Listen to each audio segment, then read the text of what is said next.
Présenté par l'AQT, directement des coulisses de la communauté techno-numérique québécoise, voici On parle techno.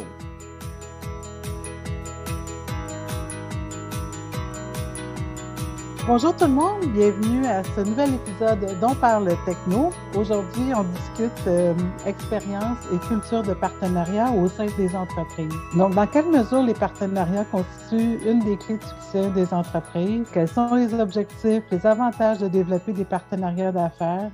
Comment définir des critères d'un partenariat réussi et comment, surtout, aussi on mesure les succès? Nous en parlons avec Valérie Coutu, qui est PDG de Jovaco, et Mathieu Plante, PDG d'Hello Darwin. Alors, bonjour à vous deux. Merci d'être avec nous. Merci, Nicole, de nous recevoir. Yes, bonjour, merci de l'invitation. Quelques mots sur Valérie. D'abord, depuis janvier 2020, vous êtes présidente de Jovaco, une entreprise fondée par votre père et avec qui vous reprenez les rênes à côté de votre frère Jonathan, qui est directeur général. Donc, depuis votre arrivée à la présidence, Jovaco a conclu des partenariats stratégiques tant sur le plan du développement de son nouveau produit, de la commercialisation que des ressources humaines. Ces partenariats ont permis d'améliorer la qualité et la livraison de votre nouveau produit, de recruter des talents d'ici et à l'international, de se préparer pour la commercialisation ici et à l'international. Tout ça basé sur les valeurs de Jovaco qui sont des valeurs d'humanisme, de savoir-faire, de fiabilité. Hâte d'entendre parler de vos expériences. Du côté de Mathieu Plante, donc vous êtes un entrepreneur en série, vous comptez plus de 15 années d'expérience en vente, en marketing et en entrepreneuriat. Vous avez cofondé Hello Darwin en 2017, une start-up technologique, donc un marketplace qui aide les entreprises à trouver des partenaires et fournisseurs de services dans le domaine du marketing, du design et du développement logiciel. Aujourd'hui, c'est plus de 5000 firmes vérifiées qui sont inscrites sur la plateforme partout au Canada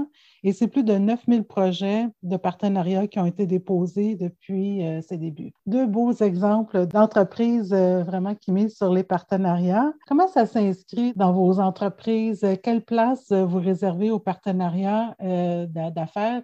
Puis comment ça a évolué au fil des dernières années? Je dirais que chez Jovaco, il y a toujours eu quand même une culture de partenariat. On allait s'associer avec différentes entreprises pour nous aider dans notre développement, soit dans notre développement de produits, soit dans la commercialisation de notre produit ou de d'autres produits qui venaient en complémentarité. Je dirais que depuis 2 ans ou depuis 2020, ça s'est accéléré pour évidemment toutes sortes de raisons, dont la COVID, mais dont la pénurie de main-d'œuvre, mais aussi l'impact positif de tout ça qui est un peu l'internationalisation ou l'accès plus facile à des ressources à l'extérieur même du Québec. On a développé des partenariats avec des entreprises, peu importe où elles se trouvaient, tant qu'elles avaient la compétence qu'on recherchait. Au niveau des partenariats, c'est vraiment en fait la raison d'être d'Hello Darwin, anciennement B2B Quotes qu'on a créé là, en 2017. Grosso modo, moi et Francis, mon cofondateur, en fait, on était en agence web, marketing web qui aidait les PME avec leur présence numérique. Étrangement, il y avait beaucoup de partenariats qui fonctionnaient pas bien ou qui finissaient avant la fin de la première année, puis en général. Puis on était allé à une convention Google avec des centaines d'agences web marketing, puis 50% de churn, entre guillemets, ou de perte de clients la première année d'un partenariat avec eux, c'était comme normal. Puis pour nous, c'était complètement aberrant. Puis on s'est dit, comment est-ce qu'on peut, même si on augmente ça de 10, de 20, de 25% de taux de succès de partenariat avec des sous-traitants, on peut vraiment faire notre part là, pour rendre ça plus positif. Fait que c'est pour cette raison-là qu'on a créé B2B Quotes qui est devenu Hello Darwin. Si vous aviez identifié des partenariats pour vous là, qui ont vraiment fait la différence dans l'évolution de votre entreprise? Comme on parlait tantôt, les 9000 clients qu'on a aidés avec nos 5000 fournisseurs, ça c'est comme notre business. Mais si je parlais plus au niveau d'Hello Darwin, je pense que même nous, on est un exemple que les partenariats, ça nous a vraiment aidés. Dont un qu'on a fait avec la Banque royale du Canada qui investit dans l'entreprise, puis qui a aussi commencé à, dans le fond, nous aider à percer le reste du Canada. Fait que juste le fait d'avoir ça, ça nous a aidé, ça nous a ouvert des portes, ça l'a aidé avec notre crédibilité. C'est vraiment génial. Je pense à un autre en ce moment qui est vraiment important pour nous, qui est avec l'AQT, avec en fait mon commerce en ligne. ou est-ce que ça aussi, ça nous permet d'aider des centaines de détaillants? Je pense que des fois, de mettre deux réseaux ensemble, ça permet d'aller beaucoup plus vite des deux côtés que si chacun de notre bord, on fait beaucoup d'efforts. Fait que pour moi, les partenariats, c'est comme tout seul, on va peut-être plus vite, mais ensemble, on va plus loin. Je suis curieuse d'entendre, on va revenir à Valérie ensuite, mais dans le fond, Hello Darwin, en partenariat avec la RBC, c'est un peu la souris danse avec l'éléphant. On peut faire des partenariats dans des situations aussi disproportionnées en termes de taille, disons? C'est certain que il y a des partenariats qui sont plus faciles à mettre en place, puis qui sont plus agiles, puis que les résultats arrivent plus rapidement. Avec la RBC, ça a pris 1 an pour commencer à avoir des résultats. Ils ont toutes sortes de bureaucratie, puis tout ça avec le légal, avec que ce soit parfait, que les communications soient parfaites, etc. Après ça, tu es avec certains interlocuteurs que ça va changer parce que c'est des employés qui, après 1 an, c'est une grosse boîte, il y en a plein qui vont changer. Fait que ça sont l'autre défi. Mais je pense que certains partenariats comme ça stratégiques valent la peine de persévérer pour se rendre jusqu'au bout, même si ça prend 1 an ou plus. Au final, ils ont investi de l'argent dans l'entreprise. Ils ont comme une section qui s'appelle Beyond Banking, bien au-delà des services bancaires, où est-ce qu'ils vont présenter des partenaires pour aider les clients de plus que les services financiers. Puis là, aujourd'hui, c'est des dizaines de projets, des centaines de milliers de dollars. C'est génial, puis on voit que ça augmente à tous les mois. Mais c'est certain que il y a toutes sortes de partenariats dont je pense par exemple à des sous-traitants qu'on a chez Hello Darwin. Ça peut être effectif en 1 mois, mais avec des gros joueurs comme la RBC, c'était 1 an. Puis en ce moment, je sens que dans 1 an, on pourra se reparler et on dira finalement, ça va avoir pris 2 ans pour que ça soit vraiment intéressant. Chez Jovaco, Valérie, comment ça se présente, les partenariats chez vous, puis comment ça a évolué au fil des années? Un des partenariats qui est peut-être le plus marquant des 2 dernières années, c'est un partenariat qu'on a établi avec une firme de Tunisie. Dans le fond, on cherchait à trouver des compétences clés. On avait de la difficulté à recruter ce type de ressources-là ici. D'une part, on essayait de trouver des partenaires à l'international, des joueurs compétents, reconnus. Fait qu'on a travaillé avec une firme aux États-Unis, on a travaillé avec une firme en Belgique. Ils nous étaient revenus, mais pas tout à fait avec le niveau d'expertise qu'on souhaitait. C'était quand même assez pointu comme demande. Puis finalement, du côté de la compagnie de Tunisie, elle nous approchait, elle, pour faire de la sous-traitance. Puis on s'est dit, pourquoi pas? On va leur donner le même problème qu'on a donné aux 2 autres firmes. Puis finalement, on a été vraiment agréablement surpris. Ça a été la meilleure réponse qui nous a été donnée. On a vu rapidement leurs compétences. Il n'y avait pas le niveau de reconnaissance que les 2 autres firmes avaient. Et pourtant, il y avait un niveau de compétence vraiment supérieur. Fait que dans le fond, des partenariats, des fois, on les trouve ailleurs que ce qu'on s'était fait comme idée. Puis, en même temps, ça peut nous ouvrir des opportunités qu'on n'avait pas vues non plus dans ce type de partenariat-là. Donc, dans ce cas-ci, vraiment, on a développé beaucoup d'activités de sous-traitance. Ça nous ouvre les portes de la francophonie en Europe, en Afrique, alors qu'on ne faisait peut-être pas ces marchés-là au départ ou aussi rapidement. Sentez-vous des fois que vous devez investir beaucoup avant que ça commence? Tantôt, on parlait d'un exemple avec des grandes entreprises, mais des fois, ça peut ne pas fonctionner, puis après avoir investi quand même passablement de temps et ressources, là? Oui, effectivement. C'est certain que c'est pas tous les partenariats qui ont la même rapidité dans les facteurs de succès. Des fois, on se donne une chance, puis on étire en se disant que les résultats vont finir par arriver, puis au final, ça vient pas comme on l'aurait souhaité. Il faut accepter. Des fois, c'est pas le bon partenaire, puis prendre un pas de recul, repartir vers un autre chemin. Mais ça reste qu'au final, je pense que malgré des expériences qui peuvent être moins positives, la majorité des partenariats ou le total de toutes ces expériences-là nous fait avancer quand même beaucoup plus vite. De votre côté, Jovaco, vous avez aussi des partenaires technologiques. Est-ce que vous voulez parler un petit peu de votre expérience avec Microsoft, par exemple? Pour nous, Microsoft, ça a toujours été un partenaire stratégique parce que c'est un choix de plateforme, c'est un choix d'écosystème. Dans ce que Mathieu disait, lorsqu'on travaille avec un grand joueur comme ça, surtout dans le cas de Microsoft où Bien, des partenariats, c'est à peu près que ça qu'ils ont, des partenaires à travers le monde sur toutes leurs plateformes, tous leurs produits. Fait que le lien entre Microsoft et Javaco est peut-être moins fort qu'un RBC qui investit dans Hello Darwin puis qui veut faire croître cette compagnie-là. Nous, c'est un peu à l'inverse. On se dit, on va développer un produit qui va amener des utilisateurs additionnels sur les produits de Microsoft. Oui, c'est certain qu'ils sont intéressés par ça, mais je ne suis pas le seul partenaire qui amène cette idée-là.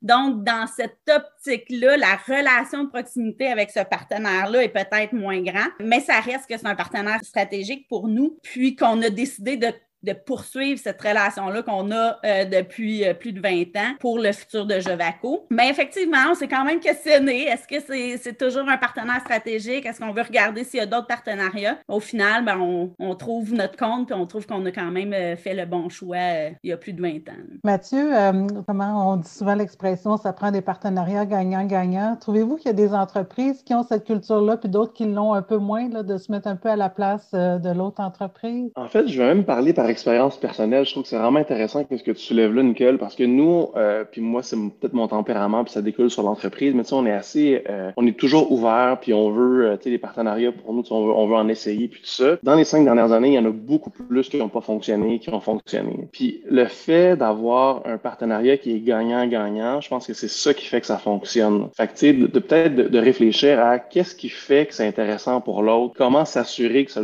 parce que le plus que ça va l'être pour l'autre, le plus que ça va l'être pour toi. Fait que ça, c'est une chose. D'autres partenariats aussi qu'avec du recul, on n'aurait peut-être pas dû faire. C'est des partenariats avec des entreprises qui sont pas nécessairement avec le core de ce qu'on fait. C'est autour de ce qu'on fait, mais pas exactement ce qu'on fait. Puis ça devient un défocus sur notre vraie raison d'être, puis ce qu'on veut faire pour aider les entreprises, puis tout ça. Fait que ça, avec du recul, tu sais, parce que ça, ce que ça fait par la suite, c'est qu'on met pas nécessairement autant d'amour qu'on devrait pour que le partenariat fonctionne. Puis au final, ben, c'est un coup d'épée dans l'eau. Tout le monde a perdu son temps. Fait que tu sais, ça, c'est arrivé aussi dans le passé. Fait que de faire un partenariat avec exactement, tu sais, que ça fait du sens avec ce qu'on fait, que ça soit gagnant-gagnant. Puis l'autre chose, ça serait peut-être de commencer petit, tu sais, en voulant dire, le petit train va loin, une chose à la fois, une petite preuve de concept. On voit que ça fonctionne bien, puis là, on itère par rapport à ça pour ensuite de ça que ça devienne plus intéressant. Je pense que c'est la manière, du moins de mon expérience personnelle, là, pour que ça fonctionne. Je rejoins là-dessus, Mathieu. Ça fait partie un peu de mon expérience aussi de dire, ben, le fait de proposer des fois une preuve de concept ou de se dire, ben regarde, on va l'essayer, là, on se donne un petit projet pilote, un exemple qu'on pourrait réaliser, puis après ça, on concrétisera. Donc, ça nous évite de nous engager trop rapidement dans un partenariat, s'assurer qu'effectivement, il y a le côté gagnant-gagnant, il y a la complicité aussi sur les valeurs de l'entreprise, la culture. Est-ce qu'il y a un fit entre nos deux organisations? Ça me fait penser aussi, tu sais, des fois, on a des mesures de succès en tête qu'on pense qu'ils vont arriver, mais en réalité, c'est pas nécessairement ça qui arrive pour toutes sortes de raisons. Fait qu'en limitant ça petit, même si c'est pas parfait, des fois c'est mieux. Tu sais, je me rappelle, on a fait des fois avec des partenariats, là, des landing pages avec des funnels, puis tout ça, parce qu'on s'est dit, OK, c'est sûr que ça va fonctionner. Puis là, finalement, tu entends les criquets, il n'y a absolument rien qui se passe, puis tu es là, shit. Puis après ça, tu as l'équipe de développement qui te revient, tu dis, bon, là, Matt, tu reviens avec un autre partenariat qui va rien donner, puis qui va être de la perte de temps, puis tout ça. Ben là, tu y penses 2 fois, puis 3 fois, puis 4 fois. Fait que, on a appris un peu de manière pratique, si on veut. Si ça peut sauver une couple d'heures ou des dizaines d'heures à quelqu'un, ben, tant mieux. Bien, tu abordes un point que je voulais aborder, Mathieu et Valérie, avec vous, parce que, bon, je le vois, vous êtes les dirigeants de l'entreprise, c'est vraiment dans vos valeurs. Comment mobiliser vos employés aussi?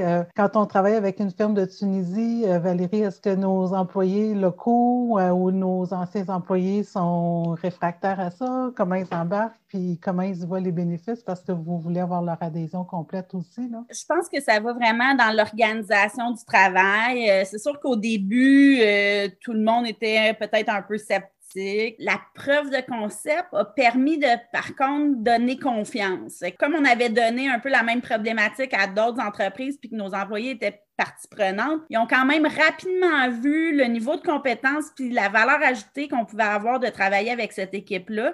Puis c'est vraiment du co-développement. Donc, on travaille le développement du produit ensemble. Il y a des scrums à chaque jour.